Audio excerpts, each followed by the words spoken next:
வணக்கம். உங்கள் வாஸ்துராஜா.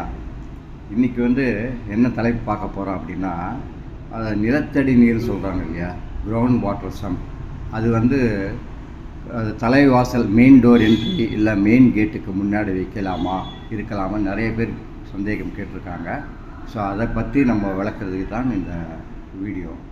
பொதுவாக நம்ம கிரவுண்ட் வாட்டர் சம்பு சொல்கிறோம் இல்லையா, நிலத்தடி நீர் ஸ்டோரேஜ் டேங்க்கு, அந்த மாதிரி பெஸ்ட்டு லொக்கேஷன் ஏற்கனவே நம்ம சொல்லியிருக்கோம். வடக்கு, வடகிழக்கு, கிழக்கு இதில் தான் வைக்கணும் அப்படின்னு சொல்லிட்டு. இப்போ அவங்க மெயின் டோர் எந்த திசையாக இருந்தாலும் சரி, மெயின் டோருக்கு முன்னாடி அந்த கிரவுண்ட் வாட்டர் சம்பு வர்றது நல்ல விஷயம் கிடையாது.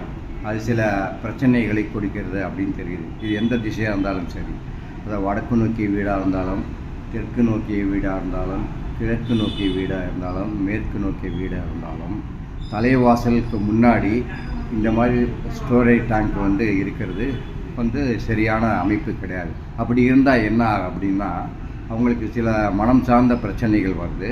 அதே போல் உடல் ஆரோக்கிய பிரச்சனை நிறையா வருது.